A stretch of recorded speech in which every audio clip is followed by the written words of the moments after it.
감사하겠습니다. 사랑합니다. 축복합니다. 여러분을 또 이렇게 예배 자리로 하나님께서 불러주셨는데 오늘 주시는 말씀을 통해서 우리가 가야 될 바들을 다시 한번 마음에 정리하고 주님과 손잡고 동역하는 우리 현흥교회 될 수 있기를 주님의 이름으로 축원을 드립니다. 여러분 군대를 갔다 오신 분들, 남자분들은 대부분 갔다 오셨어요. 군인은 군대에 속해 있으면서 군대라는 것은 반드시 무장이라는 것을 하게 되어 있습니다. 무장을 하는 이유가 무엇입니까? 일단 나를 보호하기 위함이고 내가 속한 공동체를 보호하고 나라를 보호하기 위함입니다. 달리 말하면 전쟁을 억제하기 위해서 무장하는 겁니다. 또 한 가지 이유는 전쟁이 났을 때에 전쟁에 잘 싸우기 위해서 무장을 하는 거죠. 마찬가지입니다. 저와 여러분은 그리스도 예수 안에서 영적인 군사인 줄 믿으시길 바랍니다. 교회와 성도는 영적인 군사이기에 무장을 해야 됩니다. 그렇다면 우리는 무엇으로 무장을 해야 되는가? 창을 들고 칼을 들고 미사일을 만들고 비행기를 만들어야 되는가? 여러분 우리가 무엇을 준비해야 되는지 아주 잘 보여주는 성경 본문이 있다면 여호수아서입니다. 모세가 죽고 나서 여호수아가 이제 다음 지도자로 세워지게 됩니다. 그가 해야 될 일이 무엇입니까? 만나세대 60만 만나세대와 함께 약속의 땅 안에 들어가는 거죠. 근데 들어갈 때에 예 어서 오십시오 하고 받아들이는 상황이 아니잖아요. 들어가서 뭘 해야 되는 거예요? 전쟁을 해야 되는 거예요. 전쟁을 해야 되고 누군가는 죽어야 되고 하는 그런 이제 급박한 일들이 눈앞에 놓여 있는 상황에서 하나님께서 말씀하십니다. 두려워하지 말라. 두려워하지 말라. 근데 더 중요한 건 뭐냐면 두려워하지는 않는데 그러면 주님 이 싸움을 싸우는데 제가 무기를 하나님 주셔야 되지 않겠습니까? 근데 하나님께서 그 무기로 뭘 주시죠? 멋진 활을 주시지도 않았어요. 잘 만들어진 칼도 아니었어요. 창도 아니었어요. 성경에 보니까 뭐라고 돼 있습니까? 율법책을 주셨어요. 그러면서 하시는 말씀, 이 율법책을 읽고 묵상하고 또 가르치는 일들을 하라라고 이야기하는 거예요. 아니 전쟁하러 나가는데 율법책을 주셨어요. 근데 여호수아와 만나 세대는 아멘 하고 받았다는 거예요. 우리가 싸우는 이 싸움이 세상 사람처럼 칼싸움처럼 보이지만 한번 따라서 하겠습니다. 이것은 영적인 싸움이다. 예, 영적인 싸움이라는 걸 안 거죠. 그래서 이 여호수아가 어떻게 해요? 아멘으로 받고 그 율법책을 붙잡고 전쟁할 때마다 읽고 묵상하며 하나님께 물음으로 이 영적인 싸움을 승리로 이끌어냈다라는 것입니다. 그렇다면 교회는 무엇으로 무장을 해야 되는가? 오늘 바울이 우리에게 아주 중요한 이야기를 합니다. 로마서를 통해서. 자, 그렇다면 로마서가 우리가 영적인 싸움을 싸움에서 무엇을 준비하라고 말씀하는지 한번 살펴볼 텐데 교회는 복음으로 무장할 때 영적 유익과 사명에 헌신할 수 있다라는 것입니다. 무엇으로 무장하라고요? 큰 소리로. 무엇으로 무장하라고요? 복음입니다. 복음. 로마서를 보면 복음이 뭔지가 아주 잘 나와 있어요. 그러면 이 복음이라는 것을 왜 로마서는 이렇게 길게 써야 되는가 생각해 보신 적 있습니까? 자, 오늘 그 이유가 하나님께서 우리에게 교회에게 복음을 정말 무기로 영적 전쟁을 싸우는 무기로 주신 이유가 이 로마서에 다 기록되어 있습니다. 그래서 우리가 받은 말씀, 받은 하나님의 말씀인 성경, 그리고 우리가 받은 이 복음이 과연 이 영적인 싸움을 하는 데서 어떤 역할을 하는지 한번 살피므로 우리 현흥교회가 붙잡아야 될 것을 제대로 붙잡고 갈 수 있는 믿음의 교회 될 수 있기를 주님의 이름으로 축원을 드립니다. 세상 사람들이 세상에 있는 많은 교회들이 이렇게 하니까 간다가 아니고요. 영적인 싸움은 어떻게 싸우라고 하나님의 말씀인 성경에 분명히 나와 있고 우리는 그 말씀을 배움으로 말미암아 우리 현흥교회와 교회인 여러분 앞에 놓여 있는 그 문제들을 맞서 싸워야 되는 게 영적 군사인 우리의 책임인 거죠. 자, 그렇다면 본론으로 들어가면 바울은 3차 전도 여행 중에 마음고생이 참 많았습니다. 그러나 마음고생만이 아니라 육체적인 고통도 그에 못지않게 컸습니다. 근데 중요한 건 뭐냐면 육체적이고 마음에 심각한 어려움이 왔을 때 바울은 이 문제를 육적인 문제 그리고 마음적인 문제로 접근해서 푼 것이 아니라 한번 따라하겠습니다. 영적인 싸움이다. 네, 영적으로 그것을 바라보고 싸웠다라는 것입니다. 그래서 이 어려움을 이 영적인 싸움으로 잘 승화해서 승리했다라는 것입니다. 그래서 그 수고 끝에 고린도 교회가 회개하고 돌아서게 됩니다. 그 회복 때문에 바울의 마음에는 내가 그리스도의 일꾼이 맞구나. 내가 이 고린도 교회를 살리기 위해서 수고했는데 이것이 그리스도의 일꾼이 해야 될 책임이었고 이것은 내가 할 일이었고 주님께서 이 일을 기뻐하시겠구나라는 확신을 갖게 됩니다. 그리고 나서 바울이 고린도 교회에 마지막 편지를 쓴 게 고린도 후서입니다. 쓰고 나서 바로 고린도 교회를 방문해서 한 3개월 정도 머물게 됩니다. 근데 중요한 게 있어요. 이 3개월 머무는 기간 동안에 바울은 어떤 마음을 가졌을까요? 어떤 생각을 하고 있었을까요? 크게 두 가지 생각을 하고 있었습니다. 하나는 뭐냐면 바울이 전도 여행 중에 가지고 있었던 대원칙 하나가 있었어요. 그 원칙을 생각하게 됩니다. 여러분 오늘 본문 덮지 마시고 로마서 15장을 한번 보겠습니다. 그 대원칙이 뭔가를 한번 살피겠습니다. 바울이 전도 여행을 하면서 가졌던 대원칙 20절입니다. 함께 읽겠습니다. 시작. 또 내가 그리스도의 이름을 부르는 곳에는 복음을 전하지 않기를 힘썼노니 이는 남의 터 위에 건축하지 아니하려 함이라. 여러분 이게 무슨 말이죠? 바울은 소아시아 지역과 유럽 지역을 복음을 전했단 말이에요. 그렇죠? 어떤 형태로든지 복음이 전해졌고 뭐가 세워졌어요? 교회가 세워졌어요. 그리고 다른 사도들과 복음 전한 자들에 의해서 교회가 계속 세워지고 있단 말이에요. 바울이 말하고 싶은 건 뭐냐면 그리스도의 이름을 부르는 곳에는 나뿐만이 아니라 사도들에 의해서 교회가 생고 세워진 곳에는 복음을 들었던 지역에는 내가 복음을 전하지 않기로 힘썼다 이 말은 거기는 그들의 몫으로 남겨두겠다라는 것입니다. 그리고 뭐랍니까? 이는 남의 터 위에 건축 아니함인. 그러면서 바울은 두 번째 어떤 마음을 가졌냐면 여러분 23절입니다. 23절. 자, 한번 읽겠습니다. 시작. 이제는 이 지방에 일할 곳이 없고 여러분 여기서 이 지방에 일할 곳이 없다 이 말은 무슨 말이죠? 바울이 지금 고린도에 있단 말이에요. 고린도, 데살로니가, 아덴 뭐 이렇게 해가지고 저기 유럽 지역 2차, 3차 전도여행 때 전도했었던 요 지역을 말해요. 요 지역에 일할 곳이 없다라는 말은 이 지역에 뭐가 세워졌다는 말이에요? 교회가 세워졌다는 말이에요.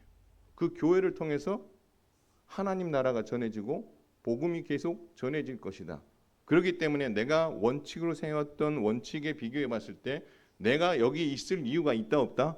없다라는 거예요. 그 이후에 계속 읽겠습니다. 시작.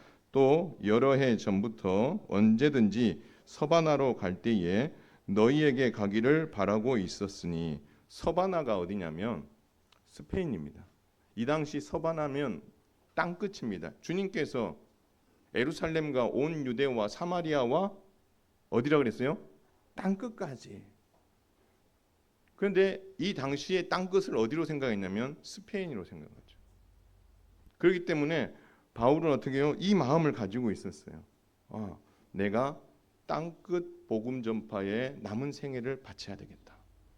그 목표가 생긴 원칙은 이미 복음이 전해진 곳에서는 내가 복음을 전하지 않겠다. 따라서 스페인 지역은 땅끝에는 아직 복음이 전해지지 않았다. 따라서 나의 다음 목표는 어디다? 이 땅끝에 가서 복음을 전하는 것이다. 그렇게 딱 마음을 먹고 있었던 거죠. 이때 바울은 일면식도 없었던 로마 교회에 편지를 합니다. 그런데 이 로마 1장과 15장을 읽다 보면 바울이 이 로마 교회에 정말 가고 싶어서 안달이 난 사람 같아요. 마치 유명한 연예인 막 보면 막 만나고 싶고 하는 그런 마음들처럼 이 로마 교회를 딱 보면서 막 어떤 어려운 형편에 있어도 내가 꼭 저 교회를 가야 되겠다 이런 마음이 막 들었던 거죠. 여러분 그것을 어디서 볼 수가 있냐면 죄송합니다. 1장으로 다시 넘어오면 1장 11절 13절에 보면 이런 말씀이 있어요. 내가 너희 보기를 간절히 원하는 것은 너무 만나고 싶다는 거예요. 13절 내가 여러 번 너희에 가고자 한 것은 그러니까 로마 교회에 여러 번 가고자 시도를 한 거죠. 근데 본문에 보니까 어떻다는 거예요? 갈 수 있는 형편이 못 되도록 길이 막혔다라고 말하고 있다는 것입니다. 그렇다면 바울은 일면식도 없는 이 로마 교회를 왜 이렇게 가고 싶어 했는가? 왜 이렇게? 왜 로마 교회에 그러면서 결국에 편지를 쓸 수밖에 없었는가? 그 세 가지 이유를 우리가 살피면서 바울이 편지를 쓴 목적과 바울이 오늘 복음을 전하면서 가졌던 두 가지 생각. 복음이 전해진 곳에는 내가 복음을 전하지 않겠다. 내가 땅끝 복음 전하겠다. 요 두 개와 바울이 로마 교회에 편지 쓴 이 두 개가 딱 맞물려 가지고 멋진 작품 하나가 딱 나와. 그렇다면 왜 바울은 로마 교회에 편지를 했는가? 그 첫 번째 이유는요. 바울은 로마 교회에 영적 유익을 주기 위해서 찾아가려고 편지를 씁니다. 그럼 영적 유익이 뭐냐? 그게 오늘 1장 11절에서 13절까지 각 절에 하나씩 짧게 표현되어 있어요. 11절에 보니까 이런 말이 있습니다. 어떤 신령한 은사를 너희에게 나누어 주어 너희를 견고하게 하려 함이라. 뭐 하게 한다고요? 견고하다. 여러분 기초가 견고하면 흔들리지 않죠, 그렇죠? 지진이 나고 하더라도 요즘 내진 설계도 하고 하는 이유가 무엇입니까? 기초를 단단하게 해서 어떤 어려움이 와도 이 건물이 무너지지 않도록 하기 위해 하는 것처럼 견고하게 하는 거죠.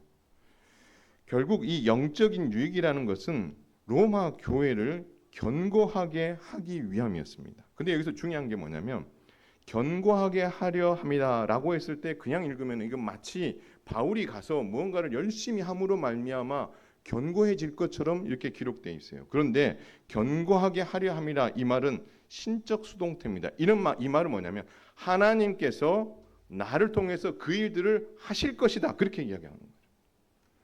사랑하는 성도 여러분, 교회가 견고해지고 성도가 견고해지고 여러분의 믿음이 견고해지는 것은 내가 무엇을 많이 해서가 아니라 하나님께서 여러분을 견고하게 해 주셔야 견고하게 되는 줄 믿으시길 바랍니다.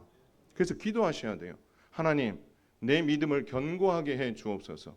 이건 나의 습관과 나의 삶의 패턴에서 나오는 것이 아니라 하나님께서 주셔야 됩니다. 도와주시옵소서. 그렇게 여러분 어떻게 해요? 기도하셔야 돼요. 자꾸 어떤 문제 앞에서 흔들리는 분이 있어요. 어떤 문제만 있으면 시험 들고 낙심해서 좌절하는 분들이 있어요. 저도 좌절해요. 그러나 여러분 그 좌절하는 그 가운데에서 이길 수 있는 방법이 뭐냐라고 했을 때에 하나님께서 나를 뭐 하실 것이다? 견고하게 하실 것이라는 믿음을 가지고 하나님 앞에 나와서 승부를 거는 거죠. 하나님, 나의 믿음 없음을 불쌍히 여겨 주옵소서. 나를 살려주시옵소서. 나를 견고하게 해 주옵소서. 왜 이 기도를 해요?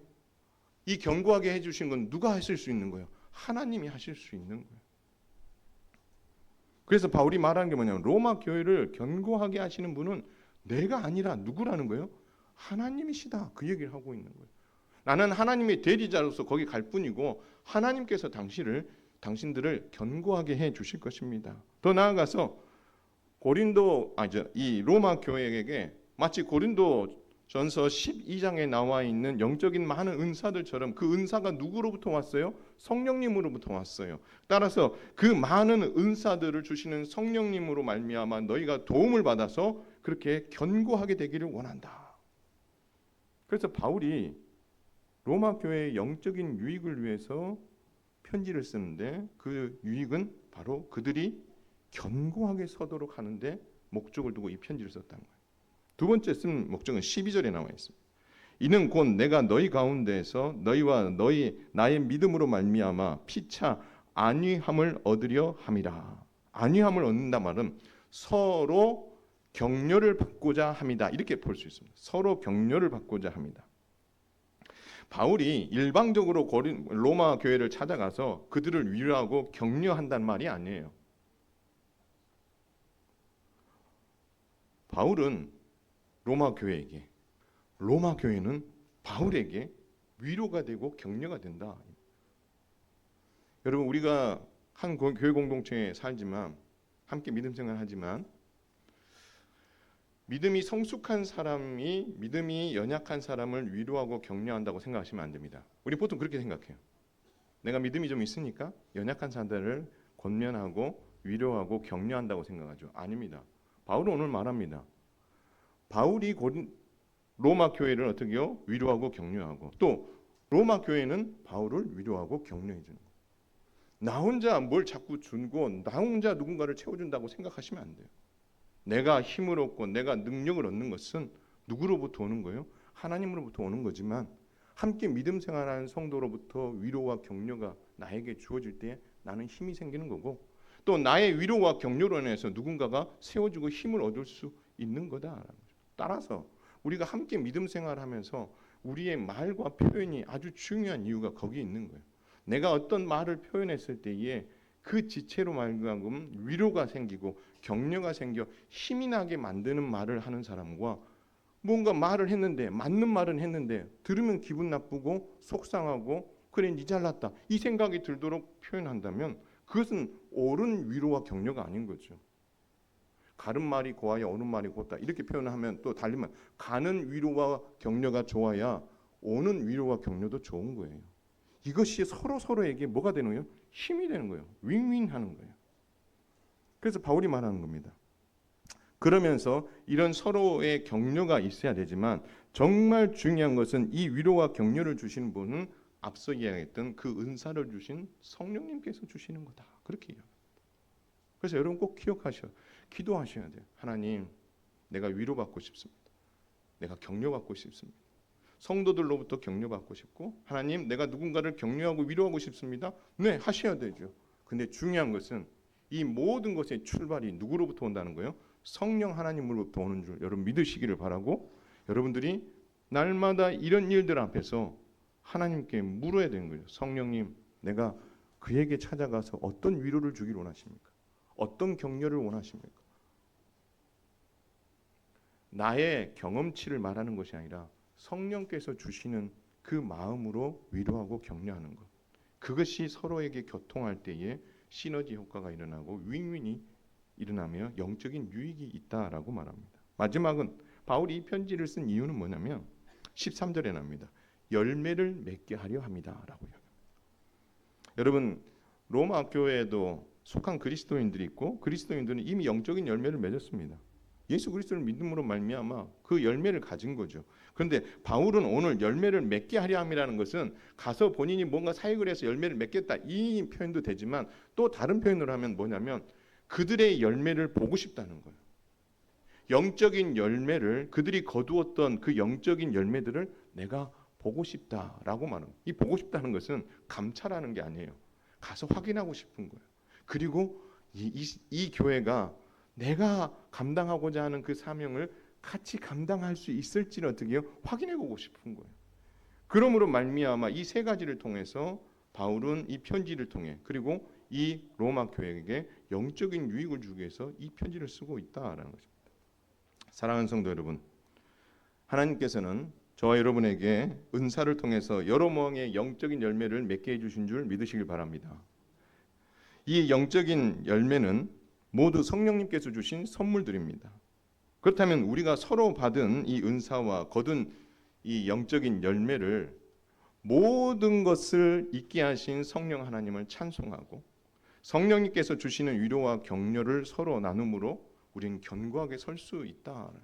그래서 교회 공동체 안에서 나누는 대화에 여러분 대부분의 시간을 일상적인 대화도 할 수 있지만, 우리가 짧게 우리가 주일날 만나서 믿음의 교제를 하고 세상으로 다시 흩어지는 그 짧은 시간 동안에 우리가 해야 될 이야기는 바로 하나님께서 우리에게 주신 은사를 따라 지난 한 주간 하나님께서 내게 어떤 역사를 주셨는가, 오늘 하나님께서 말씀을 통해서 내게 어떤 도전을 주셨는가, 나는 그리고 어떻게 그 믿음으로 살아갈 것인가. 그것을 마음속에만 담아두는 것이 아니라 한번 따라 생각해보세요. 입을 열어 선포하라. 입을 열어 선포하는 거예요. 선포함으로 말미암아 이 선포를 누가 듣는 거예요? 두 부류가 듣는 겁니다. 하나는 한 분이 하나님이 들으시고 또 하나는 누가 들어요? 사탄이 들어요. 그래서 뭡니까? 하나님께서는 우리에게 선포된 그 말씀대로 살아갈 수 있도록 돕는 거. 사단은 그걸 못하도록 계속해서 방해를 하게 될 거예요. 그럴 때 우리가 뭐 하자는 거예요? 깨워서 성령 하나님을 의지함으로 말미암아 하나님 아버지 오늘 내게 주신 이 말씀을 가지고 이번 한 주간 승리하고자 합니다. 사단의 권세가 어둠의 권세가 나를 이것을 감당하지 못하도록 속삭이거나 유혹하는 그 모든 것을 끊어내 주시고 내가 하나님 바라보며 이기게 하여 주시옵소서. 여러분 그렇게 영적인 싸움을 쌓아갈 때에 여러분들이 영적으로 견고해질 수 있다라는 것입니다. 따라서 우리가 성도 상호 간에 이런 진정한 위로와 격려를 나누게 될 때에 그 안에 시기 질투가 없습니다. 내 자랑이 없는 거죠. 그래서 여러분 정말 우리가 성도 상호 간에 서로 위로하고 격려하는 진짜 이야기 안에는 가능하면 내 이야기, 가능하면 어떤 시기와 질투의 이야기는 사라져야 되는 거예요. 그런 이야기를 계속하고 있다라는 것은 진정한 위로와 격려가 오고 가고 있지 않다라는 증거입니다. 진정한 위로와 격려는 누구로부터 온댔어요? 하나님으로부터. 그런데 하나님으로부터 오는 이 위로와 격려 안에 시기와 질투가 있을 수 없고 내 자랑이 있을 수 없는 거죠. 하나님이 하셨습니다. 하나님이 그 일을 행하셨습니다. 하나님께서 나로 하여금 그 일을 하게 하셨습니다. 그 표현으로 고백함으로 말미암아 맞아. 그것이 한 번 듣게 되고 두 번 듣게 되면서 어떻게 해요? 우리가 그 부분에서 더 견고해질 수 있는 거죠. 따라서 내 자랑하면 힘나는 것 같죠? 아니에요. 우리가 사람들하고 만나서 이렇게 대화를 해요. 대화하고 나서 돌아왔을 때 어떤 경우에는요. 야 오늘 정말 이 대화 때문에 행복했어. 이런 경우도 있지만 오늘 아주 괜히 할 말 안 한 말 다 한 것 같아. 뭐 이런 생각이 들 때 있잖아요. 그렇죠? 두 번째인 경우는 뭐예요? 대화하다 보니까 내가 평소에 가지고 있었던 불편한 이야기들이 막 쏟아져 나오는 거예요. 불평들이 막 나오고 저 사람이 좀 이 이야기 안 알았으면 좋겠는데 막 이야기하다 보니까 막 이 이야기 저 이야기 막 다 해버린 거예요. 그럼 돌아오면 무슨 생각이 들어요? 내가 좀 정리를 좀 잘할 걸. 막 이런 생각이 들잖아요. 그렇죠? 제가 말씀드리고 싶은 건 뭐냐면 사람들과 만나서 그런 이야기 할 수 있어요. 그러나 어떤 위로와 어떤 격려가 그 안에 있었느냐가 돌아왔을 때에 우리를 찜찜하게 만들고 힘들게 만들 수 있는데 반대로 하나님께서 행하신 일을 자랑하고 하나님이 이런 일을 행하셨습니다. 나는 앞으로 이렇게 믿음으로 살아가려고 합니다. 함께 기도해 주세요. 이런 어떤 성도의 오고 가는 교제가 있게 되면 여러분 돌아와서 무슨 생각이 드냐면 정말 내가 그렇게 입으로 선포했으니 하나님께서도 들으시고 사단도 들었을 텐데 사단은 나를 못하게 만들 거야. 그러나 주님은 나를 그렇게 하도록 도우실 거야. 내가 믿음으로 살아가야 되겠다. 여러분 그렇게 하면서 어떻게 해요? 영적인 유익을 얻으며 믿음으로 살아갈 수 있는 거죠. 그렇다면 여러분 우리가 믿음 안에서 성도들과 함께 신앙의 생활을 할 때에 우리는 영적인 유익을 얻기 위해서 우리는 어떤 격려와 위로로 우리가 함께 할 것인가. 이게 참 중요하다는 거죠.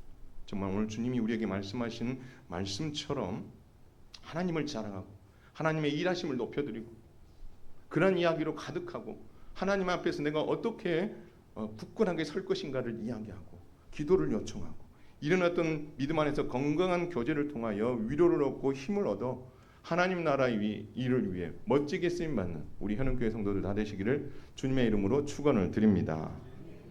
두 번째 바울이 편지를 쓴 목적은 뭐냐면 로마 교회가 한번 따라하겠습니다. 복음으로 무장되길 바랬다. 뭐로 무장된다고요? 복음으로. 우리는 무엇으로 영적 유익을 얻고 누릴 수 있는가? 바울은 그 해답을 복음이라고 했습니다. 그래서 바울은 로마 교회에 복음 전하기 위해서 간다. 복음 전하기 위해서 가는데 복음에 대해서 나는 어떤 생각을 가지고 있느냐 했을 때 바울은 이런 말합니다. 내가 복음을 부끄러워하지 아니하노니 나는 복음을 부끄러워하지 않는다. 내가 너희에게 찾아가서 복음을 전하기를 원하는데 그 복음에 대해서 내 한치의 두려움도 없고 한치의 떨림도 없으며 부끄러움이란 건 단 1도 없다라고 이야기합니다. 왜냐하면 이 복음은 모든 믿는 자들에게 무엇을 주시는? 구원을 주시는 하나님의 능력이 되기 때문이다. 할렐루야. 그러니까 바울은 복음이 무엇인지를 아는 거죠. 그 복음의 능력이 얼마나 대단하다는 걸 아는 거죠. 여러분 복음의 능력할 때 이 능력이라는 표현이 요즘 우리가 쓰는 표현으로는 다이너마이트입니다. 다이너마이트. 빵 하고 터지는 거죠. 그 능력이 어떻게요? 대단하다는 거죠. 그거를 바울은 알았어요. 근데 어느 정도였냐면 내가 헬라인 앞에서도 유대인 앞에서도 이 사실은 변하지 않아. 그래서 내가 헬라인 앞에 가서도 복음을 전하고 내가 유대인들 앞에 가서도 복음을 전할 수 있는 이유는 복음에 이런 능력이 있기 때문이야. 그 얘기를 하고 있다라는 거죠. 사실 바울이 이 복음을 자랑스럽게 여긴 데는 다 이유가 있습니다. 여러분 오늘 1장 14절 한번 보겠습니다. 자, 한번 읽겠습니다. 시작. 헬라인이나 야만인이나 지혜 있는 자나 어리석은 자에게 다 내가 빚진 자다. 바울이 돈을 얼마나 많이 빌렸으면 빚진 자는. 여기서는 돈을 많이 빌렸다는 말 아니죠? 이 빚졌다는 말이 뭐예요? 영적으로 빚진 자라는 거죠. 그거 어디서 빚을 졌습니까? 그는 예수님과 교회를 박해하던 사람이었습니다. 스스로를 뭐라고 했냐면 나는 죄인 중에 뭐라고 했어요? 괴수다. 야, 바울이 이런 말을 했습니다. 그 위대한 바울도 나는 죄인 중에 괴수다. 그런 말을 했단 말이에요. 근데 이 죄인 중에 괴수였던 그가 다메섹 도상에서 부활하신 예수님을 만나게 됩니다. 그리고 은혜의 선물로 깨달은 게 뭐예요? 복음이에요. 그 전에는 그는 복음을 몰랐어요. 뭐는 알았어요? 율법은 알았어요. 여러분 그릇이 이렇게 있어요. 제가 늘 말하지만 이 그릇에 물이 가득 차 있어요. 율법이란 것으로 바울은 가득 차 있었던 사람이에요. 근데 여기에 뭐가 없어요? 복음이 없어요. 복음이 없단 말은 뭐가 없단 말이에요? 예수 그리스도가 없다는 말이에요. 근데 부활하신 예수님을 다메섹 도상에서 딱 만난 거예요. 그러자 이 부활하신 주님이 이 어디요? 이 물통에 펑 하고 들어오니 이 물이 어떻게 감당 못해서 확 쏟아져 나오는 거죠. 이 말이 뭡니까? 율법이 말씀하시는 바, 구약이 말씀하시는 바가 바로 이 예수 그리스도라는 사실이 어떻게요? 그 그릇에 딱 담기는 순간 그것이 녹아져서 밖으로 그냥 뿜어져 나오는 거죠. 그러니 여러분 바울이 이 복음에 대해서 얼마나 열정적인가 그 이유는 바로 이 예수 그리스도를 알았기 때문이고 따라서 그는 어떻게요? 복음을 부끄러워하는 것이 아니라 너무 자랑스럽게 여기고 담대하게 증거하는 일을 했다라는 거죠. 그래서 그는 빚진 자예요. 그리스도께 빚진 자예요. 그렇기 때문에 빚을 졌으니까 뭐 해야 돼요? 갚아야 돼요. 근데 누구에게 갚아야 돼요? 예수님께 갚아야 돼. 그러면 예수님께 갚는 방법이 뭐예요? 땅끝까지 이르러 내 증인이 되는 삶. 예수가 그리스도라는 사실을 전하는 삶. 오직 예수님만 구원자라는 사실을 내가 전하는 일, 그 일들을 위해 내가 뭐 하겠다? 네, 헌신하겠다 말하고 있는 거죠. 그래서 바울은요 오직 복음으로 무장하고 복음을 자랑하는 일에만 힘썼어요. 그래서 여러분 로마서 1장부터 로마서 15장을 오늘 다 할 수는 없습니다. 그러나 핵심 이야기를 딱딱 들어보면 아 복음이 맞네. 여러분이 알고 있는 복음이 있죠? 그 복음의 이야기가 이 안에 다 들어가 있어요. 근데 짧게 한번 이야기할 테니까 한번 잘 들어보세요. 우리는 죄로 인해 하나님의 진노와 심판 아래에 있습니다. 그 이야기가 오늘 본문 바로 뒤에 나옵니다. 그 다음에 뭐가 나오냐면 그런데 예수님을 통해 하나님의 의로 우리가 구원받게 되었습니다. 누구 때문에 구원받았다고요? 예수님 때문에. 그래서 우리를 하나님께서 의롭다고 칭해 주셨습니다. 그걸 두 자로 뭐라고 하죠? 칭의. 하나님 우리를 의롭다. 근데 이 모든 것이 가능한 게 뭐 때문이냐? 예수님의 십자가의 죽으심과 부활 때문이다. 그 이야기를 하고 있거든요.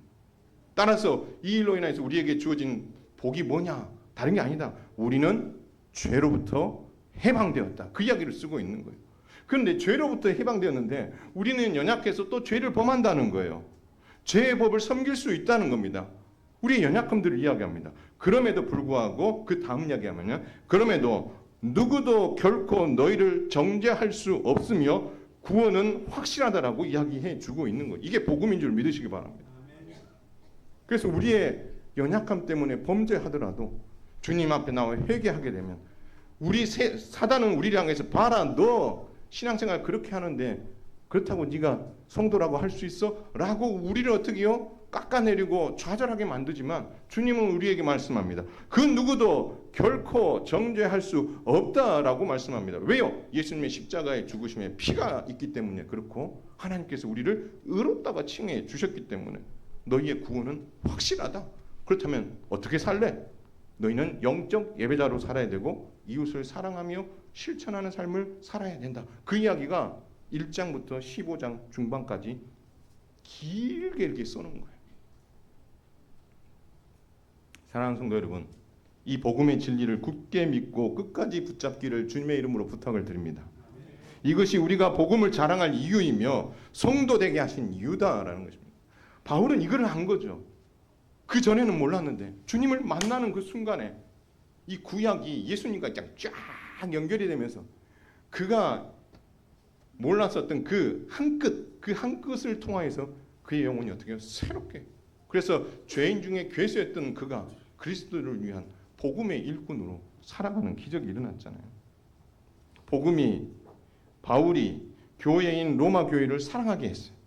복음이 지역이나 인종을 뛰어넘어 그들을 사랑하게 만들었고 보고 싶게 만들었고 하나 되게 만들었고 그래서 어떻게 해요? 이 로마서라는 편지를 쓰게 됐다라고.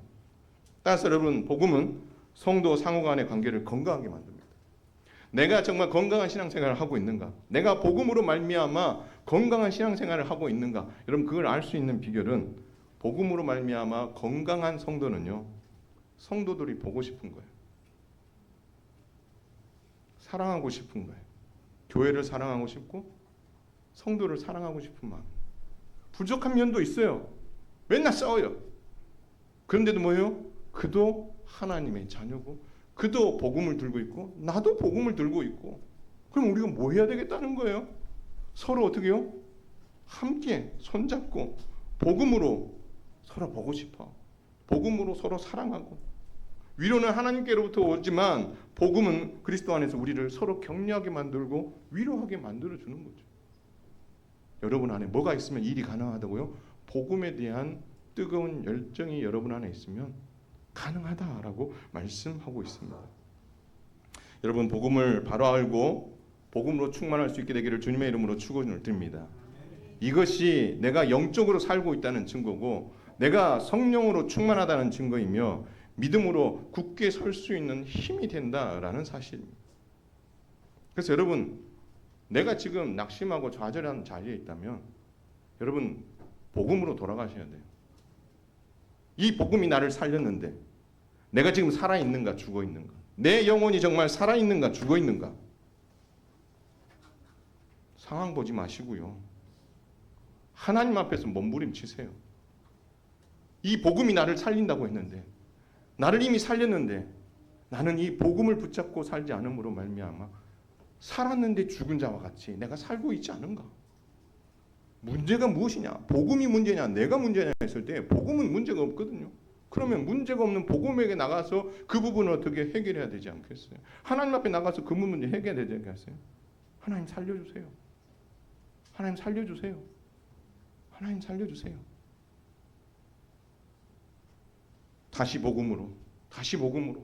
다시 복음으로 가는 길만이 여러분이 사는 길이고 여러분이 회복되는 길이고 교회가 살아나는 길이며 여러분이 행복해지는 길이라는 사실을 여러분 꼭 기억할 수 있게 되기를 주님의 이름으로 축원을 드립니다. 마지막으로 바울은 복음으로 무장된 로마 교회가 땅끝 복음 전파의 사명에 함께 동역하기를 바랬다라는 것입니다. 바울이 PPT 한번 들어주십시오. 바울이 지도를 한 장 딱 폈어요. 저 지도는 옛날 지도가 아니라 지금 지도입니다. 옛날 지도를 딱 보니까 왼쪽에 오른쪽에 안디옥이라는 글자가 보이시죠? 그렇죠? 이 안디옥 교회가 바울이 1차, 2차, 3차 전도 여행을 하는 데 있어서 핵심적인 역할을 합니다. 전초기지 역할을 해서 바울이 사역하는 데 있어서 물심양면으로 기도로 충분히 도와줍니다. 그 충분히 도와주는 그 안디옥 교회가 할 수 있었던 영역이 어디냐면 저 노란색 지역입니다. 이게 지중해 동쪽과 저 위쪽에 에게 지역, 요 지역에서 안디옥 교회가 전초기지 역할을 하면서 고린도 교회도 세워지고 데살로니가 교회도 세워지고 많은 교회들이 세워지게 된 거거든요. 자, 그렇다고 봤을 때 여러분 기억하시기를, 자, 그렇다면 이 안디옥 교회가 이 일들을 위해서 이 전초기지 역할을 감당하고 있는데 바울은 지금 어디에 꿈꾸고 있는 거예요? 예, 스페인 땅끝 복음 전하고 싶은 거죠. 그렇죠? 그러면 여러분 안디옥에서 땅끝 어마어마하게 먼 길입니다. 그렇죠? 비행기 타고 쉰 갈 수 있는 길이 아니란 말이에요. 그렇다면 안디옥 교회가 스페인 땅끝을 전도하는 일을 하려고 한다면 문제가 뭐가 생길 것 같아요? 진짜 전초기지 역할을 할 수 있다 없다? 할 수 없는 거죠. 그래서 어떻게 해요? 지켜보다가 눈에 뿅 하고 들어온 교회가 어느 교회예요? 로마 교회예요. 로마 교회가 안디옥 교회가 했었던 그 역할을 해주면 내가 복음 들고 어디 가겠다는 거예요? 스페인 가겠다는 거예요. 땅끝 가겠다는 거예요. 사랑하는 성도 여러분, 그렇다면 바울이 왜 복음으로 로마 교회를 무장시켰어요? 내 상황 설명하고,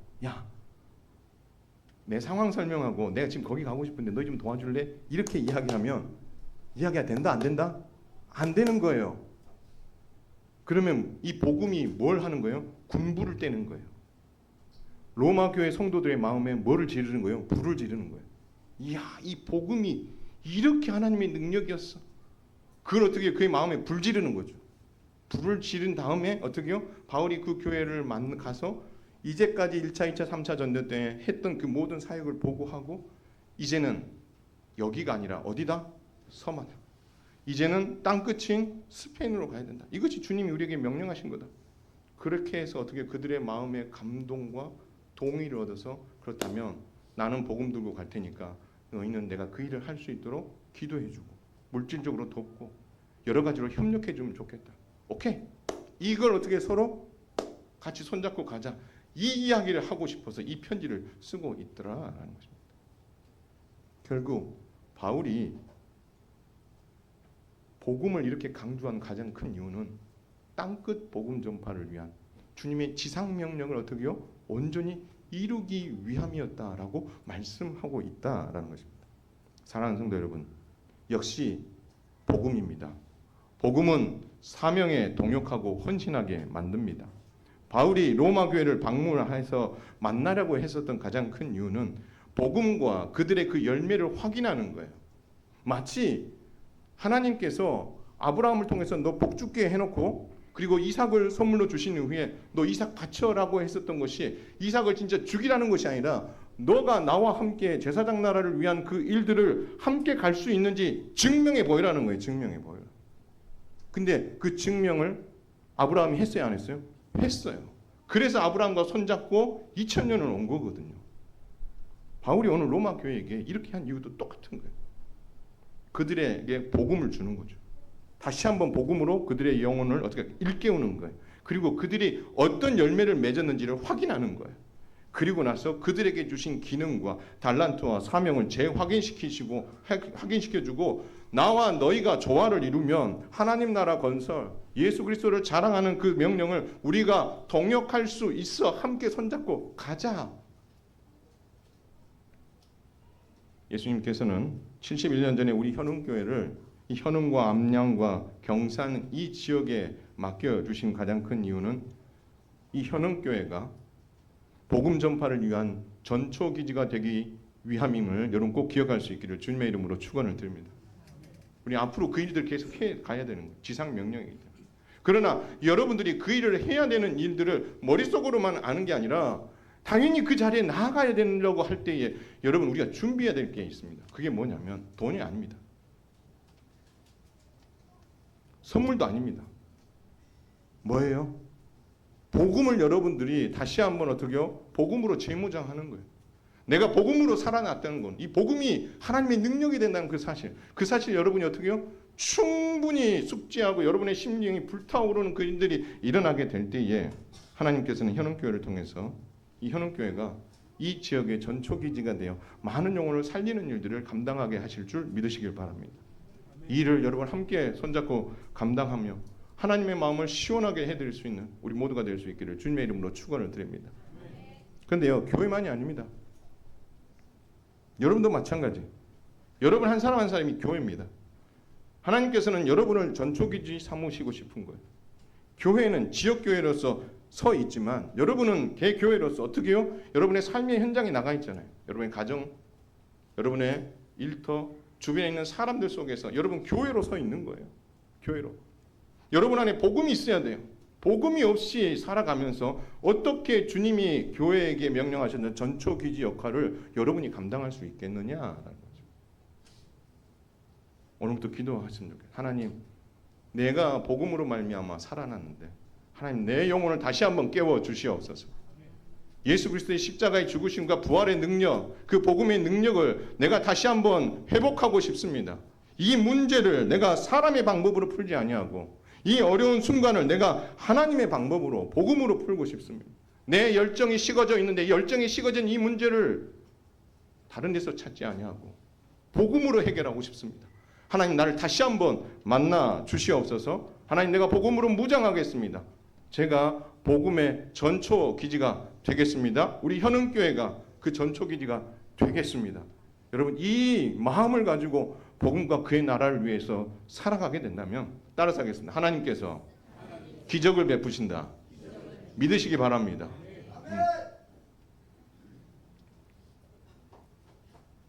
놀래라. 믿음대로 됩니다. 믿음대로 됩니다. 기억하십시오. 우리 교회가 살아나고 여러분이 살아나는 방법은 여러분 안에 심장에 있는 이 복음을 다시 깨우는 거예요.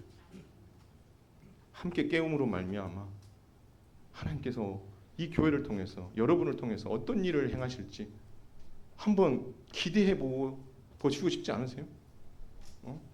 그 기대를 가지세요. 그 꿈을 가지시고 저와 함께 갈 수도 있고 안 할 수도 있겠지만 하나님의 뜻은 여러분을 통해서 그 일들을 하고 싶어 하신다는 거예요. 제발 여러분 안에 그 복음이 다시 살아나서 여러분을 통해서 하나님이 기뻐 웃으셨으면 좋겠어요.